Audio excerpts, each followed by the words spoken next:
Hi.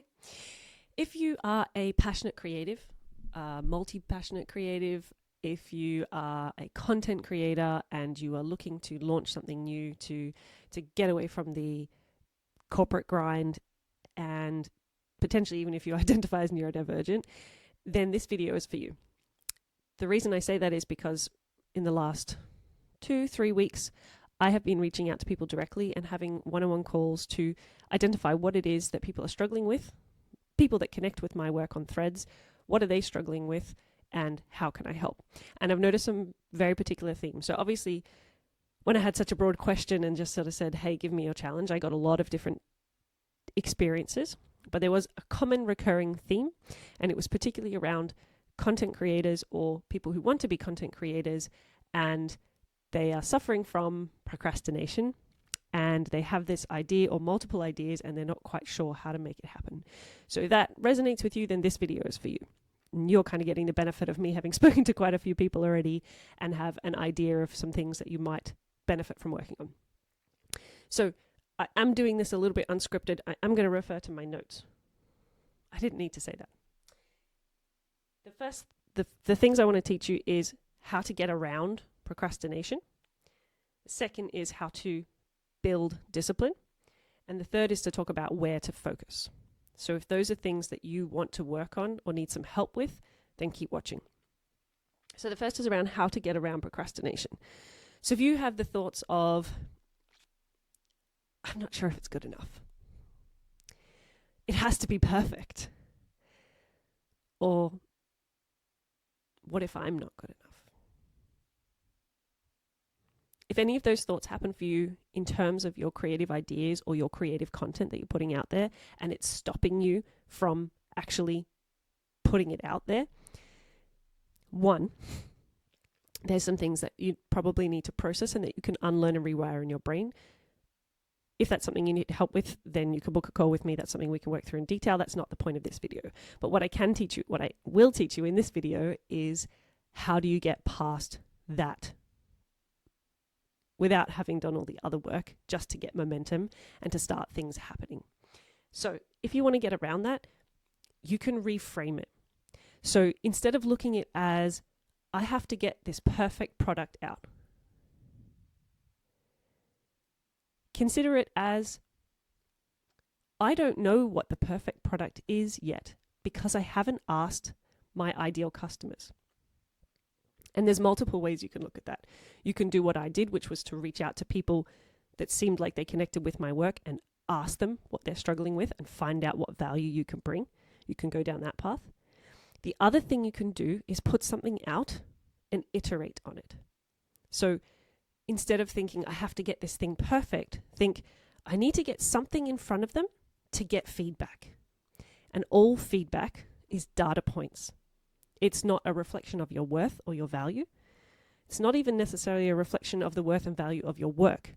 It is purely feedback on what else do people need, what didn't they get, what did they get, what value are you already adding, and what additional value can you add. Silence is also feedback. So if you are talking about producing a piece of content, I think of it just writing, but sometimes you might consider it as the content itself being a production. So pause to consider why I think that. So if you're looking at, I want this post to be perfect before I put it out, you're probably going to delay putting it out. But if you write it and hit send, you're going to collect feedback. Silence, no likes, no reposts, no follows, that is feedback. It doesn't mean that your work is not good. It doesn't mean that it won't get better. It means that the message that you put out didn't resonate enough with anyone to go, oh yeah, I really like that. So there's a misalignment between the message that you're trying to deliver and the way that it's being delivered.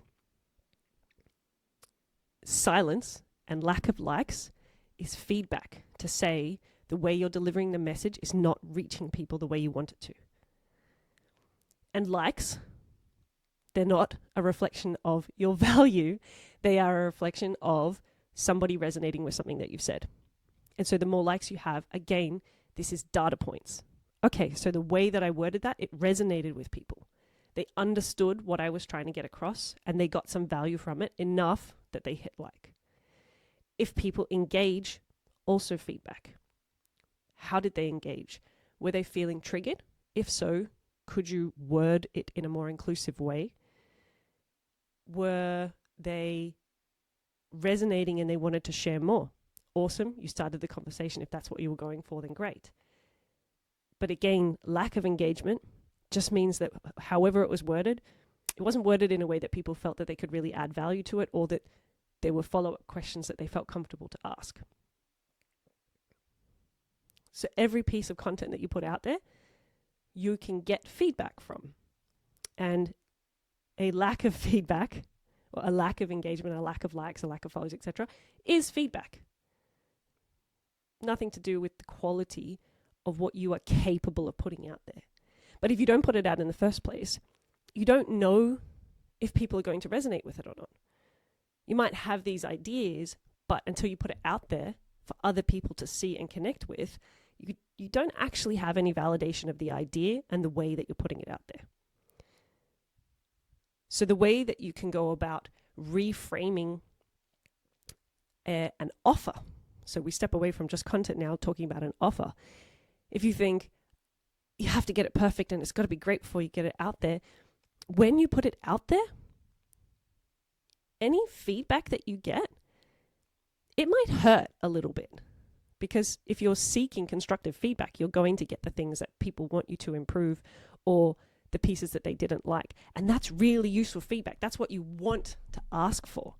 But if you think you made it perfect, or if you gave it your everything to make it perfect, then that feedback can sting a little bit, because it's now touching on some unhealed mental health. You can reframe it, taking on board the ideas from IT of continuous improvement. Well, IT and manufacturing, I think, as well. But continuous improvement. Put out a beta. Put out a version 0.1 and let people know, hey, I've got this product idea. I'd like your feedback on it. And give them free reign of the PDF or the course or whatever it is, but give them the ability to go and explore it themselves. Don't frame how you want them to use it or any of that, because that's going to be useful feedback to see what they did and what they did with it and how they got the information. All of that is going to be feedback to make a better product. But you need to give them the chance to see it and critique it, because if you put all this effort in to make it perfect, perfect isn't a thing. It really isn't a thing. What's perfect for me isn't going to be perfect for you. So what you want to do is learn and iterate. What did people like? Do more of it. What did people not like? Do you need to do less of it, or do you need to find a different audience? And over time, as you ask more questions and get more feedback, you put out another version and you put out another version, and over time it gets better and better and better. And the product that you end up with in 60 days time, if you put something out that is a rough draft and you iterate every few days, is going to be so much more advanced than what you put out in 60 days time if you sat in your silo and did it by yourself. That way. If you sat in your silo and did it by yourself. So that's number one, how to get around procrastination. Reframe it. You are looking to get feedback to improve your product. It doesn't have to be perfect, because you don't know what perfect is. What perfect is for me is in my mind, and is I'm going to give you in my feedback. Same for all of your customers. What you need isn't what I need. And if I'm your ideal customer, you need to talk to me, and you need to speak in my language, and you need to deliver on my pain points. And those might be slightly different. And the more people you find that fit your ideal avatar, the more pieces of information you'll get. So number 2, how to build discipline. I'm not disciplined enough is a limited mindset. It's not true. If you brush your teeth every day, you can apply discipline. The difference is you need to practice applying it on other things that you maybe don't want to do. Sometimes it's an issue with focus because you don't know exactly what you want to focus on, and we're going to touch on focus as the last point anyway. Sometimes it's a focus on, not a focus on, it's a lack of priorities. What is it that is most important to you? And if you don't have a clear view of your why and your priorities, it's going to be pretty hard to know where to focus your attention. And if you don't know where to focus your attention because you lack the priorities and a clear underlying why, it's going to be really hard to then know where to focus and know where to apply discipline, because you're probably going to be jumping around, which is very easy to do, especially if you identify as neurodivergent. So in order to improve your discipline, you actually need to get clear on your priorities. What is it that you really want? And that doesn't have to be a permanent thing. So it can be that right now you want to get out of your 9 to 5, you want to live where you want to live, and you want to live a life that you have control over instead of having to ask permission to go on holidays. You want that? Well, then make that a focus and give it a deadline. You may or may not hit that deadline, but that's true of every project you've done at work anyway.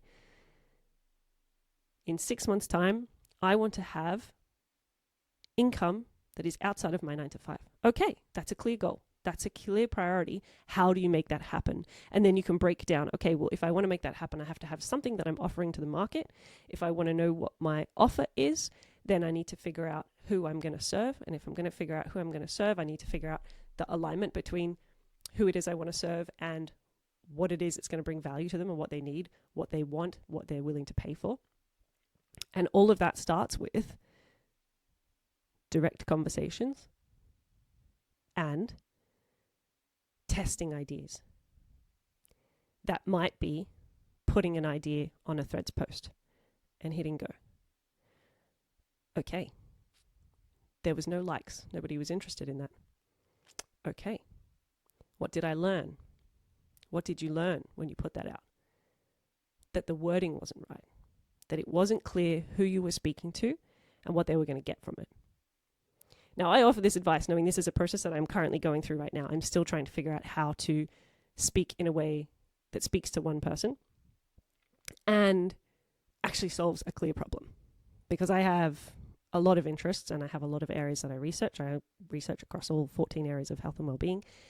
And I have a podcast and I have books and I have an online course and I do coaching and I can do speaking engagements. And so with all of these things, it's very easy for me to get caught up in what am I going to do? And the reason I'm telling you this is because it's okay to have all of those big things and to have a clear goal. Because when you get distracted by all those big things, you can have some discipline around, I will work on those after I have worked on my priority. And my priority is, in 6 months' time, I'd like to have some income outside of my work. In 12 months' time, I would like to step away from my corporate goal. So it's a little bit goals, and it doesn't have to be that clear. But if you have something that you're clearly working towards, then you know that, okay, for me personally, I've got all this stuff. This is awesome. I love it. I love writing. I'm still working through my series. I love podcasting. All of these things I'm learning and I'm growing. And I can also get really hyper-focused on what is my offer that's going to get me income in 3 months' time. What is that? And so you keep testing ideas. And when people start resonating with your threads, for example, if that's your social media, but any social media, when people start resonating, you start building connections and you can start testing. You can start giving things away for free. If that feels uncomfortable for you, that's okay. But the discipline that you're building is to test, to see how am I going to take action now to get me to that goal. And that's the discipline. I've got to do this thing to figure out if it's the right thing for me to get to that goal. Is this the right idea? I didn't get any engagement. Okay, cool. What else can I try? And just taking it step by step. Because if you're focused on this big goal, well, how are you going to get there? You have to break it down into what can I do today to make sure that I hit that goal. And that's how you build discipline. You keep practicing, asking yourself, what do I need to do today to meet that goal? And you can apply that, as a side note, in any area of your life. I apply that as a parent from the perspective of how do I need to show up in this moment to be the parent for my kids that they need. So you can apply that in every relationship, and it takes that big goal of this is the ideal person I want to be, this is the ideal product I want, this is the ideal business I want. It takes that big thing and makes it, what do I have to do in this present moment to get closer to that goal? And sometimes you'll misstep, but that's just part of the journey. Failures and mistakes, they're learnings and feedback. You can reframe that too. So the third thing that I was going to talk about is where to focus, which we've already just touched on in building discipline. Where do you focus when there's so many shiny objects to distract you and so many things you're passionate about? Will you focus on what action you can take in the present towards that first priority? And you can have personal priorities and professional priorities. Sometimes it can be hard if they feel like they conflict. It's okay to have both. So for me in my personal life, most of it is how do I become the best version of myself, the healthiest version of myself? How do I show up in a way that my kids need me and in a way that I am present and mindful and conscious? In my professional life, I have big goals, and right now I'm focused on, okay, well, how do I get an income in X amount of months? And what do I need to do today to make that happen? So your focus comes from what is it you're trying to do, and then picking something and running with it. If you need to create a parking lot, that is okay. And in this case, a parking lot is, here is an idea. I like this idea. I want to take this idea out for a test drive, but not right now because I want to stay focused on that goal, and days are ticking. Days are ticking that way. I'm working on my communication, so I have to remember that it's the opposite. So if you don't want to get distracted by the shiny objects, give yourself permission to do two things. One, to put them in a parking lot, to know that you will come back to them later. Two, to time box your work. You cannot give 100% of your time to your work. You need to allow yourself to explore other things. But if you put a time frame or either physical time, whatever works for you, either physical time or this is a task I have to complete today, whatever works best for you, it's different for everyone. When you do that, you create the ability to say, okay, I'm done with that for now. In this present moment, I can go and enjoy something else. And that could be something from your parking lot. And if that parking lot idea turns out to be something that you want to pursue more, great. But right now, it's not going to fall into this is what I'm working on. This is the steps I'm taking to get to that goal. Because if you do it too often, you get distracted and you go down 20 different paths, and actually you don't go far enough down any one path to see where it leads. So give yourself a time frame of, you can give yourself a time frame of just for the next 3 months, this is what I'm going to focus in on. And you don't have to do the same thing every day. Consistency isn't doing the same thing every day. Consistency is continuing to show up every day and keep trying towards that goal. And jumping back to discipline for a moment, 80% of the time is good enough. A lot of people don't understand that.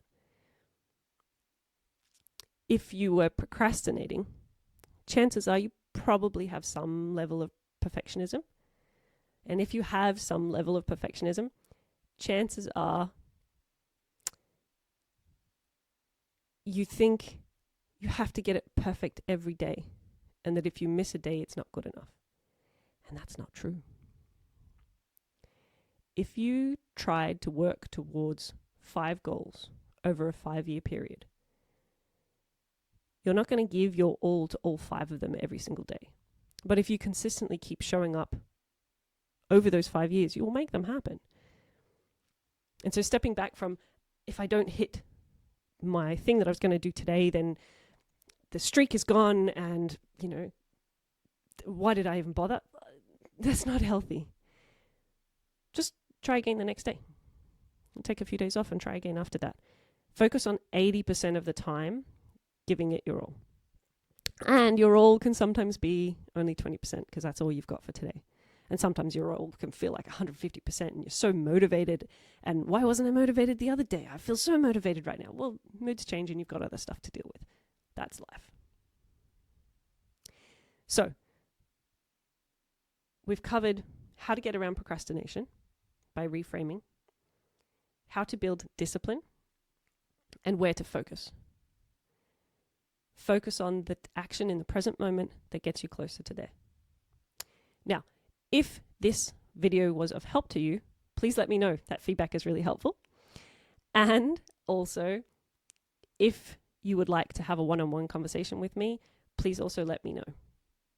I am doing coaching calls. They are now paid calls. So the current price will be on the link below. And as I learn and build out my offer and get really clear on my niche and who I'm speaking to and what I can solve, the price will continue to go up. So this is the first video that I'm doing for this particular niche that I've now identified. And I would love to help you. And my goal is also to become a profitable creator. And so this is part of my journey. So I hope that you learned something from today and added value. Even if you don't wish to coach with me, I would still love your feedback. And I hope that helped. I hope you feel a little bit more empowered to go and figure out what step you're going to take next. Or maybe you're not even figure it out. Maybe you already know. And you're ready to go and take that step. I hope so.